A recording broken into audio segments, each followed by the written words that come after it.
phone rang at 2 a.m. She was a billionaire surrounded by enemies. He was a janitor with nothing left to lose. She spoke only one word: come. He had no idea that this decision would rewrite their lives forever.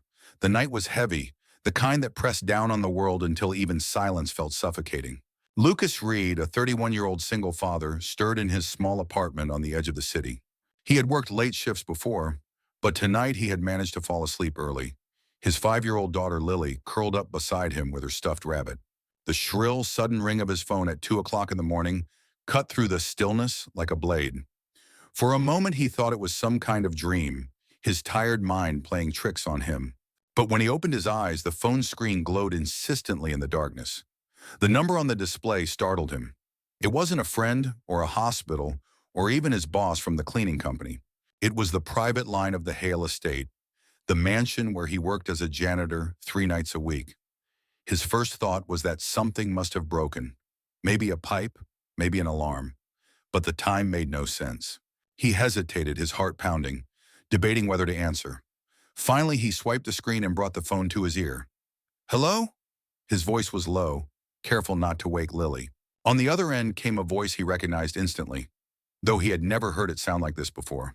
Victoria Hale, the 30-year-old CEO, the billionaire heiress who owned the company he worked for and the mansion he cleaned. Normally, her voice carried the crisp, commanding edge of someone who had never been told no. Tonight, it was different. It was shaking, fragile, as though each word had to fight its way out. "Come," she said. "Now, please." That was all. No explanation, no context. The line went dead before he could even ask why. Lucas sat frozen in the darkness, his hand trembling slightly as he lowered the phone. Everything about it was wrong. She had no reason to call him, of all people. He was invisible to her, a man with calloused hands and second-hand shoes, a worker who swept her marble floors. Why him? But something inside him, the same instinct that had guided him through years of raising a child alone, refused to let him ignore it. He got up carefully so as not to disturb Lily, pulled on his jacket and grabbed his keys. For a moment he stood at the door, looking back at her small, sleeping form, torn between leaving and staying. Finally, he whispered to her, even though she couldn't hear, "I'll be back soon, kiddo." The streets were almost empty at that hour, washed in the dull orange glow of street lamps. His car rattled with every bump, but he pushed it faster, his jaw set. 20 minutes later, he pulled up in front of the wrought iron gates of the Hale estate. The mansion loomed beyond, its windows glowing faintly in the dark like watchful eyes. Usually the sight made him feel small, like a servant approaching a palace. Tonight it felt different, ominous, expectant. As he stepped out of the car, the gate creaked open, as though someone had been waiting for him. The gravel crunched under his boots as he walked up the long driveway, each step echoing too loudly in the night air. His chest tightened with the weight of uncertainty. Why him? What had happened? When he reached the front door, it opened before he could knock. And there she stood, Victoria Hale, the untouchable heiress, the woman the media called an ice queen. But she did not look untouchable now. Her blonde hair, usually immaculate, was slightly disheveled, loose strands falling against her face. Her brown eyes, sharp and calculating in boardrooms, shimmered with something he had never thought possible on her: fear. In one hand she held a half-finished glass of wine, but her knuckles were white from how hard she gripped it. "I didn't know who else to call," she whispered. The words cracked in the middle, raw and unguarded. Lucas froze, caught between disbelief and instinct. For years he had scrubbed her floors, passed her in hallways without being acknowledged, watched her glide through the mansion as if she belonged to a different world entirely. Yet here she was, at 2 in the morning, staring at him as if he were the only lifeline left to her. The glass in her hand trembled, and he realized she wasn't just afraid, she was breaking. And without understanding why, he knew that this night, this phone call, was about to change everything. Victoria stood in the doorway as though the very ground beneath her had been pulled away, and Lucas found himself staring at her in silence. For years she had been an image from afar, polished, controlled, impossible to touch. Yet now, in her immaculate white suit with her hair loose and her face stripped of its usual armor, she looked like a woman on the edge of shattering. She stepped aside without a word, and Lucas followed her into the mansion, the heavy door closing behind them with a final thud that echoed in his chest. The halls were lit dimly, casting long shadows across the marble floor he had cleaned countless times. He knew every corner of this house, but never under such circumstances, never while being led by its owner instead of sneaking through unseen. The silence pressed on them until Victoria's voice broke it, thin and strained. "They're going to destroy me." Lucas frowned, his boots clicking softly against the floor. "What do you mean?" She stopped in front of the grand staircase, gripping the banister as though she needed its strength to stand. It started with whispers, then the threats. She turned to face him, her eyes sharp but wet. "Tonight I received another message. They know where I sleep. They know how to get inside." Lucas's first instinct was to ask who they were, but the look in her eyes told him she didn't know, or that knowing made it worse. She looked around as if expecting someone to step from the shadows, as if the mansion she had built into a fortress had already been breached. "Why me?" he asked finally. The question came out harsher than he intended, born of confusion and disbelief. "Why call me in the middle of the night? You've got security, advisors, people who are paid to deal with this." Her lips pressed into a thin line. "Because I can't trust them." The words were a confession, one that seemed to cost her everything. "Don't you understand? Everyone has something to gain by seeing me fall. Everyone wants a piece of me, and you." She hesitated, searching his face. "You're the only one here who doesn't want anything from me." Lucas shifted uncomfortably, unsure how to respond. He was a janitor, a single father barely scraping by. To be told by one of the most powerful women in the city that she trusted him above all others felt surreal, almost absurd. But the raw truth in her tone, the way her voice shook when she admitted her loneliness, cut through his doubt. They moved into the study, a vast room lined with shelves of leather-bound books and portraits of grim ancestors. Victoria set her glass down with a clink, her hand trembling so badly she nearly dropped it. "My father used to tell me this house was a fortress," she said softly, her gaze drifting to the tall windows. "But a fortress is useless when the enemy is already inside." Lucas followed her gaze, uneasy. He had seen the staff come and go, the constant rotations, the subtle tensions in the air. It wasn't difficult to believe someone close to her had betrayed her. He crossed his arms, grounding himself with the same steadiness that had carried him through the darkest years of his life. "So what do you need from me?" Her eyes locked on his, desperate and vulnerable all at once. "Stay. Just stay tonight." For a moment, Lucas couldn't breathe. Stay? In this mansion? With her? It was madness. He had Lily at home, sleeping in their tiny apartment. He had no weapon, no authority, no reason to think he could protect a woman whose enemies were powerful enough to threaten her empire. And yet, something in her voice, the plea beneath her polished exterior, silenced his protest. "I can't just leave my daughter alone," he said finally. Victoria blinked, startled, as if she had forgotten he was more than just the man who scrubbed her floors. He had a life, responsibilities. "Bring her," she said without hesitation. "Tomorrow. Bring her here." The words stunned him. His daughter in this palace? Lily, who had never known anything but second-hand clothes and playgrounds with broken swings? The thought was almost laughable. And yet Victoria said it with absolute seriousness, her eyes holding his as though daring him to refuse. Lucas exhaled slowly, running a hand over his face. He felt the weight of exhaustion, the absurdity of the moment, but also something else, a stirring deep inside, the recognition that this night wasn't just about her fear. It was about something shifting between them, something neither of them fully understood.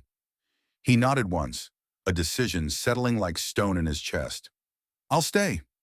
Relief washed over her face, fleeting but unmistakable. She sank into the leather chair behind her desk, her shoulders collapsing under an invisible weight. For the first time, Lucas saw not the untouchable CEO, not the billionaire heiress, but a woman who was deeply, terribly human. And though he couldn't yet explain why, he knew this was only the beginning of something that would change them both forever. Lucas did not sleep that night. He sat in the corner of the study, his back against the wall, watching the fire in the hearth flicker and fade while Victoria dozed uneasily in the chair by her desk. Every creak of the old mansion, Every distant rustle of branches outside sharpened his nerves. He wasn't a guard, wasn't trained for this, yet the instinct to protect had settled into him with a weight he couldn't shrug off. He thought of Lily, sleeping alone in their apartment across town, and guilt gnawed at him. But at the same time, when he glanced at Victoria's face, her brow furrowed even in restless sleep, he knew he couldn't have left her. Something about her fear, raw and unhidden, demanded he stay. At dawn, the pale light spilled through the windows, casting long shadows across the marble floor. Victoria stirred awake, blinking as if disoriented, then noticing him sitting there, still alert. For a moment, she just looked at him, surprise flickering across her face. "You didn't sleep?" she asked, her voice rough with exhaustion. Lucas shook his head. "Didn't feel right to." She pressed her lips together, as though she wanted to argue but couldn't find the words. Instead, she stood and walked to the window, pulling back the curtain.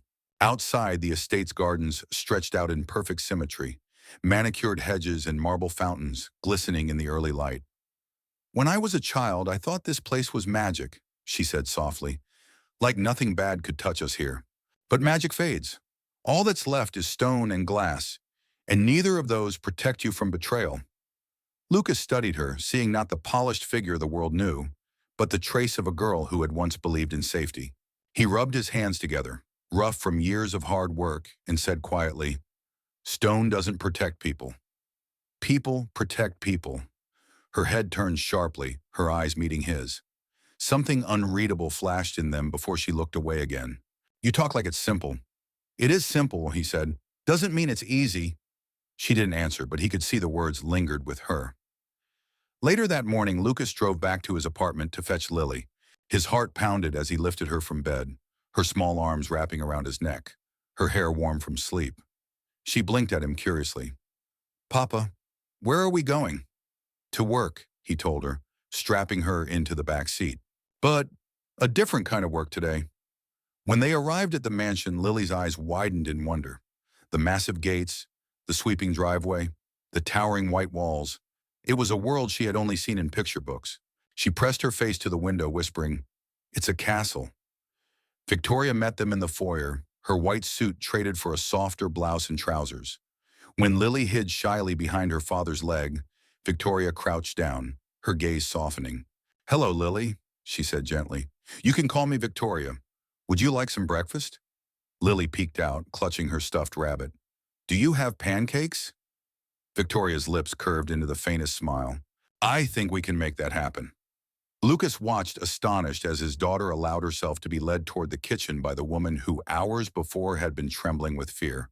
It was such a simple moment, so ordinary, but it struck him harder than any headline or confession. Victoria Hale, the woman who commanded boardrooms and built empires, was smiling at his daughter like she was the only person in the world who mattered. Throughout the day, Lucas moved between rooms, half working, half watching. Victoria spent hours at her desk fielding calls, her voice shifting between calm authority and clipped anger as she managed her company's crisis. Yet every so often, Lily would toddle in, showing her a drawing or asking for a story, and Victoria's voice would soften, her walls cracking just enough to reveal a woman who longed for something beyond balance sheets and hostile takeovers.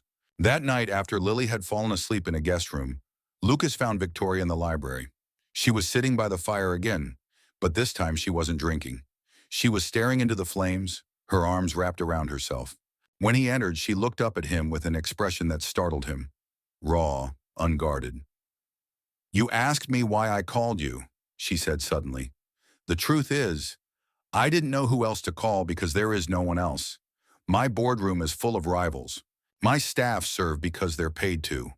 But you," she faltered as if admitting the words out loud was dangerous, "you have nothing to gain from me, and maybe that's why I thought you'd come." Lucas's chest tightened. He wanted to tell her she was wrong, that he had everything to lose, his daughter, his fragile stability. But the way she looked at him silenced the thought. She wasn't asking for logic. She was confessing loneliness. He sat down across from her, the firelight flickering between them. "You don't need someone who wants something from you," he said. "You need someone who'll stay even when it costs them." Her eyes glistened, though no tears fell. For a long time, neither of them spoke.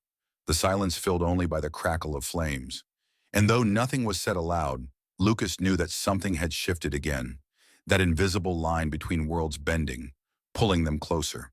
For the first time in years, Victoria Hale looked at another human being and felt not suspicion, not calculation, but a fragile spark of trust.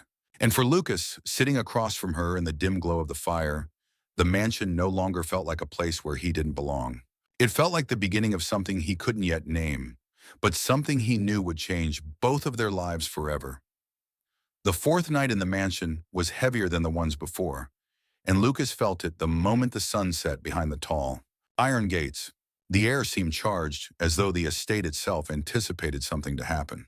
He had spent the day working quietly, repairing a leak in one of the guest bathrooms, checking the furnace in the basement, and keeping Lily entertained when Victoria's schedule pulled her away. Lily had already begun to treat the mansion as if it were her own playground, running down the polished corridors with her stuffed rabbit clutched tight. Lucas worried about her overwhelming Victoria, but to his surprise, the billionaire woman welcomed the child's presence, even pausing between tense phone calls to kneel and admire Lily's drawings or laugh softly at her innocent chatter. Yet beneath those moments of warmth, Lucas saw shadows in Victoria's eyes. She was restless, distracted. The phone calls she received grew shorter, harsher. She refused to explain, brushing away his questions with a wave of her hand. But Lucas could tell the storm was drawing closer. That night, long after Lily had been tucked into bed, Lucas found Victoria in the study again. She sat by the tall windows, her posture rigid, staring out into the darkness beyond the manicured gardens. A nearly untouched glass of whiskey rested on the table beside her. When she turned to him, her face was paler than usual, her eyes darker, like someone who had been carrying secrets too long. "Do you know how my father died?" she asked suddenly. Lucas hesitated, caught off guard. "The news said it was a heart attack." Her laugh was bitter, short. "The news said a lot of things, but I knew my father. He was strong, obsessive about his health. That night, I wasn't even allowed to see his body until after the autopsy. They told me not to ask questions, and She broke off, swallowing hard. I obeyed, because I was 22 and terrified, and the board was already circling like vultures." Lucas sat down opposite her, leaning forward slightly. "You think he was killed?" Her eyes flicked to his, sharp, haunted. "I don't just think it. I know it. But I've never been able to prove it. And now," she gestured vaguely toward the darkened gardens, toward the unseen world pressing in. "Now it's my turn. They're not satisfied with taking him. They want me gone too. They'll call it an accident, a scandal, or maybe a bodyguard who didn't do his job." Her words struck him hard. For a long moment, the only sound was the faint ticking of the grandfather clock in the corner. Lucas's hands clenched on his knees. He wanted to tell her she was wrong, that her paranoia was eating her alive. But the memory of the alarm, of the footsteps caught on camera at the service entrance, of her trembling phone call at 2 in the morning, stopped him. He knew she wasn't wrong. "You should have told someone before now," he said quietly. She shook her head, her lips tightening. "Tell who? The board? They'd devour me and sell the pieces to the highest bidder. The police? Half of them are already on corporate payrolls. I've spent my life surrounded by men in expensive suits who smile at me while plotting my downfall. And when I finally realized how alone I was, the only name I could think to dial was yours." Lucas's chest tightened at the confession. He wasn't supposed to be part of her world. He was a man who scrubbed her floors, who clipped coupons to buy his daughter milk. And yet she was admitting that in her world of wealth and power, it was him, just him, she trusted. Victoria turned back to the window, her reflection faint in the glass. "Do you know what it's like to have everyone depend on you, but no one to lean on when you're the one falling apart?" Lucas thought of Lily, of long nights pacing the floor when she was sick, of working 2 jobs and collapsing from exhaustion, but never daring to show weakness in front of her. He thought of the silence after his wife's accident, the emptiness that had nearly swallowed him whole. His voice was low when he answered. "Yes, I know exactly what that's like." Her gaze snapped to him, startled, as if she hadn't expected him to understand. For a moment the ice in her eyes cracked, and he saw the frightened woman hidden beneath the CEO's mask. She whispered, "Then don't leave me alone tonight." Something shifted inside Lucas at those words. He crossed the room slowly, deliberately, and lowered himself into the chair beside her. He didn't touch her, didn't offer empty promises. He simply sat there close enough that she could feel his presence, solid and steady. The clock ticked, the fire burned low, and the night stretched on. Hours passed, and still they sat together, their silence becoming something more than absence of words. It became understanding.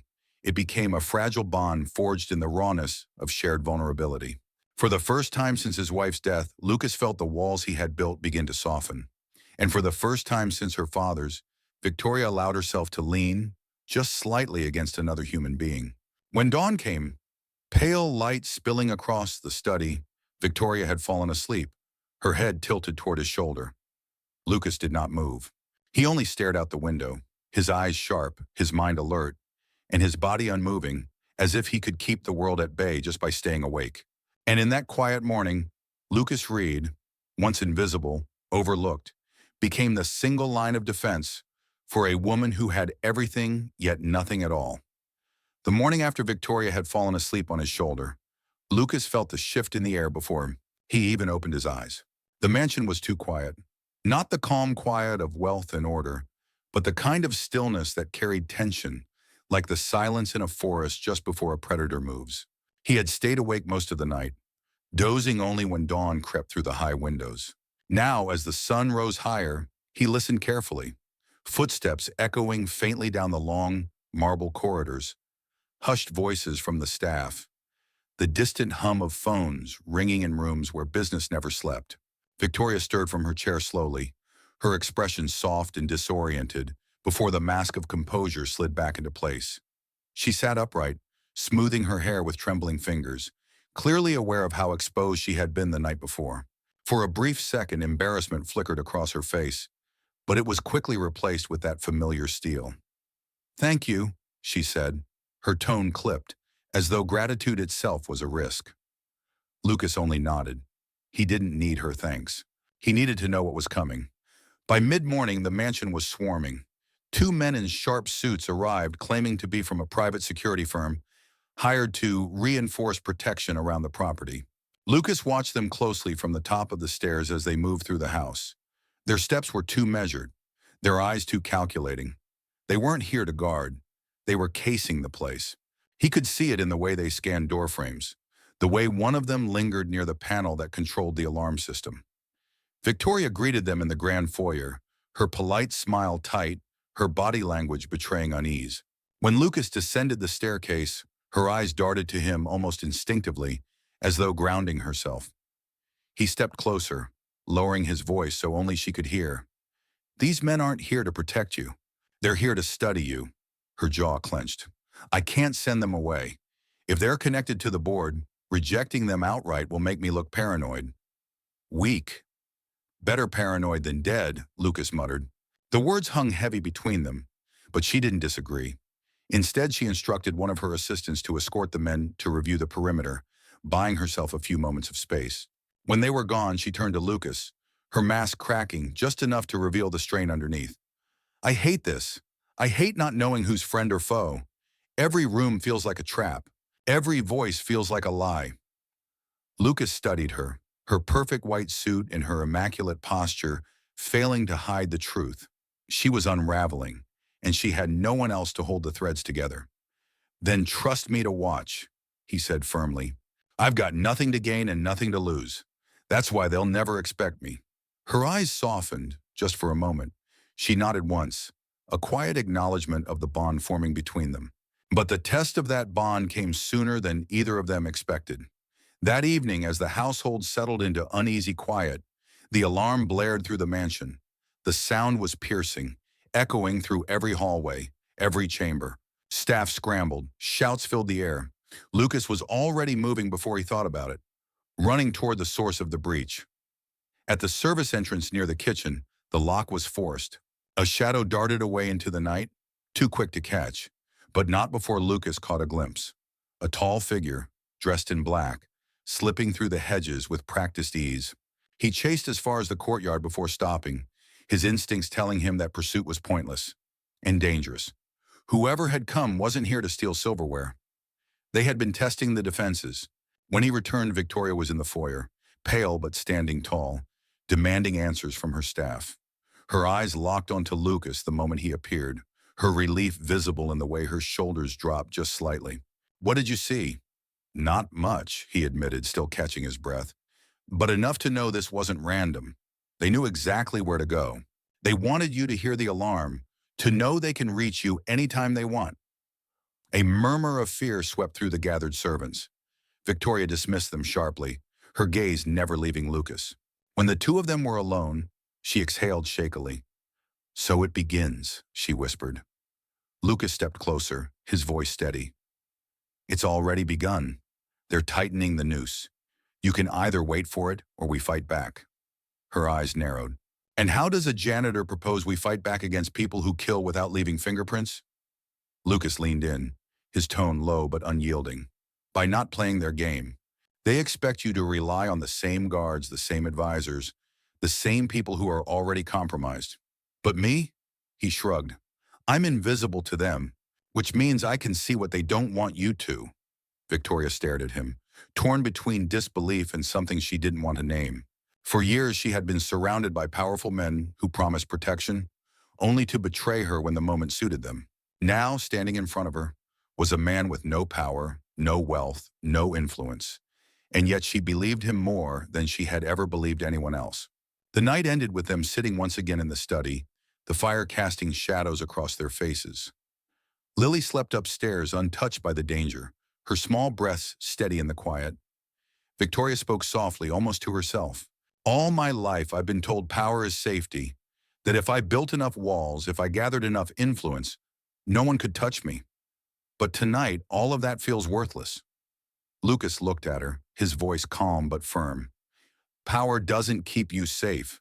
People do. The right ones." Her eyes met his, lingering there longer than either expected. Something unspoken passed between them, an understanding, fragile but real. And in that moment, Victoria Hale, the billionaire CEO who had trusted no one, began to realize that her only hope of surviving what was coming lay not in her fortune or her empire, but in the steady presence of the man she had once thought invisible. The next day dawned with a deceptive calm, the kind that made Lucas uneasy from the start. The sky was clear, sunlight spilling across the estate's manicured gardens, and the staff moved through the halls with rehearsed efficiency, as though the night before had never happened. But beneath that routine was a tension Lucas could feel like static in the air. He had lived through enough storms in his own life to recognize the silence that comes before something breaks. Victoria was in the dining room, seated at the long mahogany table, a stack of papers spread before her. She was dressed immaculately as always, her blonde hair pulled into a sleek twist, her white suit pristine. But Lucas could see the exhaustion around her eyes. She had not slept well. When he stepped into the room, she looked up at him with that same flicker of vulnerability she only seemed to show when they were alone. "They tried again last night," she said without preamble. "I didn't tell the staff. It would only spread panic. But the security system recorded another breach, this time in the East Wing. They're circling me, testing me like wolves testing a fence." Lucas sat opposite her, his rough hands folded on the polished wood. "Then the fence isn't enough. You need to stop waiting for them to make the next move." Her eyes sharpened, the steel CEO slipping back into place. "And what would you have me do? Call the police? Half of them owe favors to the very men trying to destroy me. Call the board? They'll just use it as proof that I'm unfit to lead." She pushed the papers aside, frustration breaking through her mask. "You think it's so simple, but every option is a trap." Lucas leaned forward, his voice low but steady. "Then stop playing their game. They expect you to act like a CEO, like a woman defending her throne. But that's not what you are to them right now. To them, you're prey. If you want to survive this, you have to stop acting like prey." For a long moment she stared at him, her lips parting as if to argue, but no words came. She had built her life on control, on strategy, on playing the game better than anyone else. But Lucas was telling her to throw out the rules, and part of her knew he was right. Later that afternoon, while the staff busied themselves with chores, Lucas found himself in the library, searching through old records Victoria had given him access to. They were files from her father's last year alive, contracts, invoices, reports that seemed ordinary at first glance. But Lucas had a knack for patterns. Years of balancing bills and surviving on scraps had taught him to notice the smallest inconsistencies. And there they were, duplicate payments, consulting fees to shell companies, and names that appeared across multiple documents in ways that made no sense. Someone had been bleeding money from the empire long before Victoria inherited it. When he brought the folder to her, she scanned the pages quickly, her eyes narrowing. "These accounts," she muttered, tracing the routing numbers with a manicured finger. "I know this company. They were one of my father's closest contractors. I trusted them, I still do." "Then stop trusting them," Lucas said bluntly.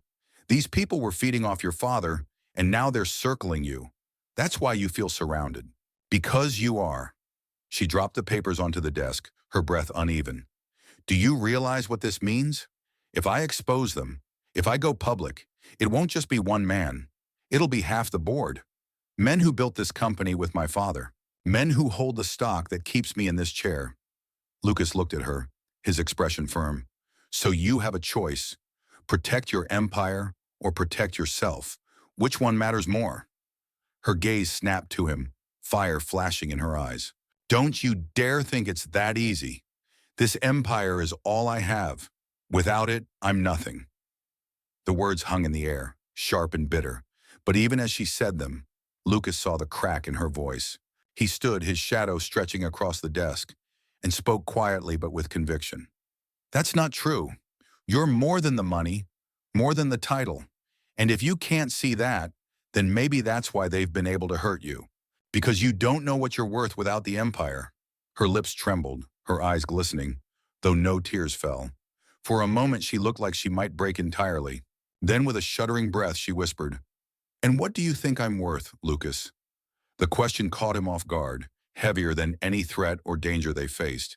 He stepped closer, lowering his voice. "Enough to risk everything. Enough to stay when I should have run." Silence stretched between them, charged and fragile. She turned her face away, as though afraid of what she might reveal if she kept looking at him. But the air between them was different now, heavier, filled with something neither could deny.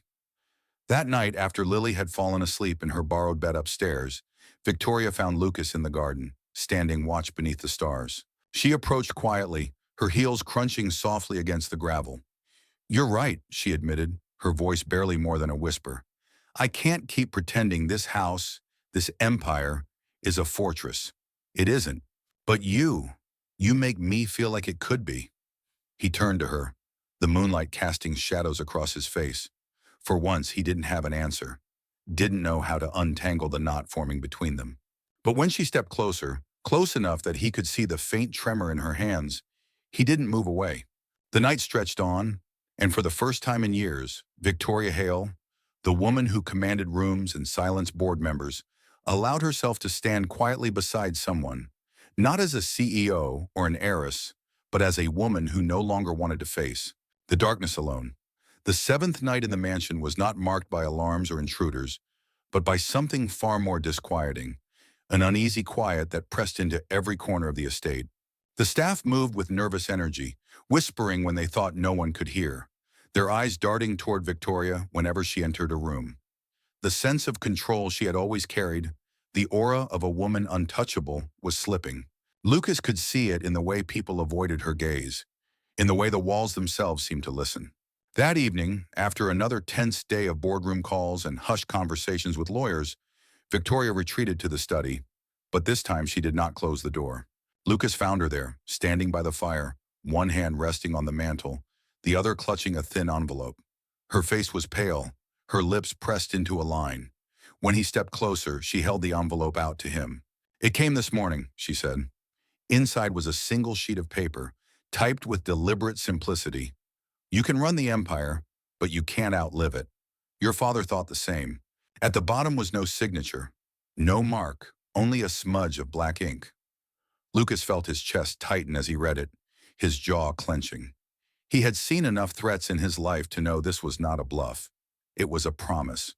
"They want me broken," Victoria whispered. "Not just ruined. Broken like him." Her eyes lifted to his, filled with something he had never seen in her before. The raw, unguarded terror of someone who had built walls so high only to realize they weren't enough. Lucas folded the paper carefully, set it back on the desk, and met her gaze with a steadiness she seemed to draw from. Then you don't break. Not this time. Not for them. Her laugh was short, bitter. Easy for you to say. You don't have an empire weighing on your shoulders. You don't have the world waiting to watch you fall. Lucas took a slow step closer. You're right, I don't. But I know what it's like to have everything taken from you. I know what it's like to sit in the dark with nothing left but the promise to keep breathing. And I know the only thing that kept me alive was Lily. She needed me to stand when I wanted to collapse. And that's why you're still standing too. Because someone, somewhere, needs you to. For a long moment she was silent, her breathing shallow, her eyes shimmering. Then she whispered, "But who needs me, Lucas? Investors? Shareholders? They'll replace me the moment I falter." He shook his head slowly, his voice soft but firm. "Not them. Me. Lily. And maybe even yourself, though you don't realize it yet." The words seemed to unravel something inside her. She turned away from the fire, walking toward the window, her arms wrapping around herself. "Do you know what it was like growing up here?" she asked, her voice trembling. "I was taught to wear perfection like armor, to never cry, never show fear, never let anyone see the cracks. My father drilled it into me, strength was survival. But do you know what I remember most about him? Not the empire, not the lessons. I remember walking past his study one night when I was 16, and I heard him crying. He never knew I was there. He cried like a man who had lost himself to his own walls. And now I wonder if that's all I've been doing. Building walls so high that I can't even see who I am anymore." Lucas crossed the room slowly, stopping just behind her. "Then stop," he said gently. "Stop building walls and start letting someone in. You don't have to do this alone anymore." She turned and the look on her face made his chest ache. It wasn't the cold mask of a CEO or the careful calculation of an heiress. It was raw, human, vulnerable. For a long, silent moment, they just stood there, their breaths mingling in the dim glow of the fire. Then, almost without realizing it, she reached out and took his hand. Her fingers were cold, trembling against his calloused palm, but she didn't let go. "You terrify me," she admitted softly. Lucas frowned slightly. "Why?" "Because I've spent my life being untouchable. And somehow, in a matter of days, you've made me feel like I can't breathe without you here." Her voice cracked on the last word, the admission pulling tears. She quickly tried to blink away. Lucas squeezed her hand, his voice low and certain. "Then stop trying to breathe without me. I'm not going anywhere." Something broke then, not in a destructive way, but in a release, like a dam finally giving way. She stepped forward, closing the distance between them, her forehead resting against his chest. He wrapped his arms around her without hesitation, holding her as tightly as he had once held Lily through sleepless nights. For the first time in her life, Victoria Hale allowed herself to cry in someone's arms. The tears were silent, but they carried the weight of years of loneliness, fear, and unspoken grief. Lucas didn't speak, didn't offer her false promises. He simply held her, steady and unyielding, the way a man who had known loss understood how to hold someone who was breaking. When her breathing finally steadied, she looked up at him, her eyes still damp but shining with something new. "If I survive this," she whispered, "if I make it through, I don't want to go back to who I was. I want something else, something real." Lucas brushed a strand of hair from her face, his touch gentle. "Then start now, with me, with Lily, with whatever this is between us. Start now, before it's too late." She searched his face as though trying to see if the promise was real, and in that moment, she believed it. She believed him. That night, as they sat together by the fire until the early hours, neither spoke of boardrooms or threats, of money or power. They spoke of little things, memories, regrets, small hopes that had no place in a world built on ambition. And when dawn broke, painting the sky with fragile light, Victoria felt something she hadn't felt since childhood. Not safety, not certainty, but something far rarer. She felt free. The final night came without warning, and it arrived not with the sound of alarms, but with the crushing silence of inevitability. The day had been long, filled with tense phone calls, lawyers pressing for decisions, and board members circling like vultures. By the time the sun set, Victoria was pacing the study like a caged animal, her once pristine composure fraying with every hour. Lucas watched her quietly, his hands resting on the back of the chair, his presence steady as stone. He had learned not to fill the silence with empty words. She didn't need promises, she needed truth, and truth sometimes came without sound. It was close to midnight when it happened. A crash echoed from the east wing, followed by the muffled thud of hurried footsteps. The mansion, vast and echoing, seemed to hold its breath. Lucas reacted before thought could catch up, pushing Victoria back behind the heavy oak desk as he moved toward the door. He motioned for her to stay down, his expression so firm that she didn't argue. For the first time, the woman who commanded empires obeyed without hesitation. Lucas grabbed the nearest thing at hand, a heavy iron poker from the fireplace, and slipped into the hallway. His heart hammered, not from fear for himself, but from the knowledge that upstairs, Lily was sleeping, small and unaware. And in the study, Victoria was crouched behind the desk with her pulse racing. He could not fail them. The intruder appeared near the staircase, a tall figure in dark clothing, his face obscured. He moved with purpose, not like a thief, but like someone who already knew the house. Lucas's chest burned with recognition. This was not random. This was orchestrated. The figure turned, and for a moment their eyes locked. The man bolted toward the side corridor, and Lucas chased, the iron poker clanging against the marble floor as he ran. They collided near the service door, the impact knocking Lucas off balance. But he recovered quickly, swinging the poker with all the strength years of labor had built into him. The intruder staggered, grunted, but retaliated with a sharp blow that sent Lucas crashing into the wall. Pain seared through him, but adrenaline kept him standing. He struck again, this time catching the man across the shoulder. The intruder cursed, stumbling, then shoved Lucas aside and fled into the night. By the time Lucas staggered back into the study, his lip was bleeding and his shoulder ached. But Victoria was on her feet, her eyes wide with terror. She rushed to him, gripping his arms as if to assure herself he was real. "Are you hurt? Lucas, are you?" "I'm fine," he lied, though his chest burned with every breath. "He's gone. For now." Her hands lingered on him, trembling, refusing to let go. And then something inside her broke open. She pulled him close, burying her face against his chest, her voice muffled and raw. "I can't do this anymore. I can't keep pretending that money and power are enough to keep me alive. I don't want this empire if it means living every day wondering when they'll come for me. I don't want to die alone, Lucas." He held her tightly, his arms strong and certain around her. "Then don't," he murmured. "You don't have to. You're not alone. Not anymore." Her tears soaked through his shirt, but he didn't care. For so long she had been the untouchable queen in her marble fortress, but now she was just a woman who wanted to be seen, to be held, to be safe. And Lucas, the janitor she had once overlooked, had become the one thing she could not let go of. Morning came with decisions. The intruder was gone, but his presence had left an undeniable truth. The fortress was compromised, and no amount of money could fix it. Victoria called her lawyers, her board, and made a choice that shook the empire.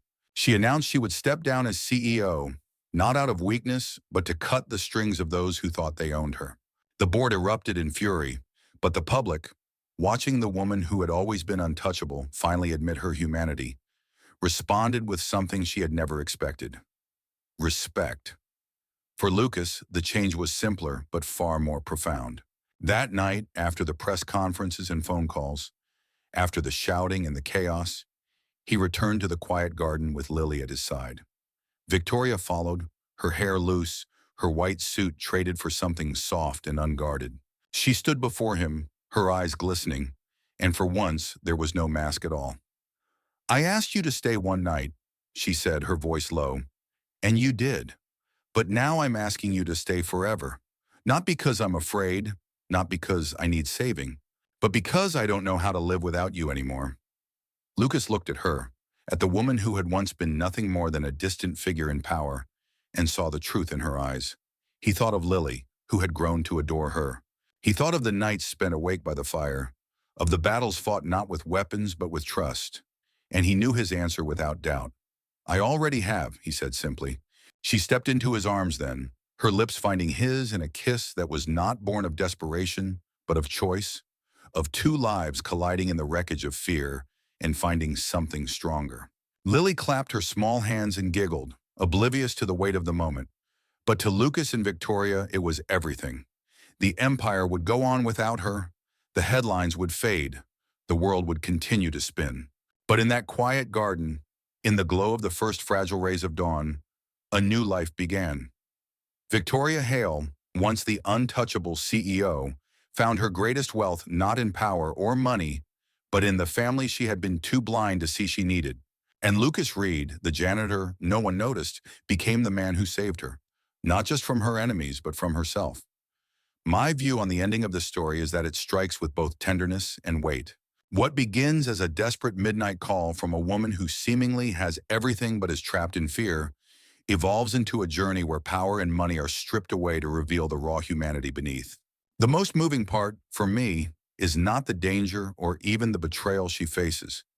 It's the way she learns that survival is not about walls, security systems, or empires, but about allowing someone into the spaces she had kept locked. Lucas, a man invisible to her world, becomes the one she leans on, not because of wealth, but because of the strength that comes from living for someone else, his daughter. That contrast makes the ending powerful. The billionaire who thought she had everything discovers she was empty, and the janitor who thought he had nothing proves to hold the only thing that truly matters. I think the ending is satisfying because it doesn't reward them with untouchable victory, but with something deeper, choice. She chooses love and family over empire. He chooses to stay, despite the risks. And together they show that sometimes the most shocking, life-altering wealth is not counted in millions, but in the safety of trust and the warmth of belonging.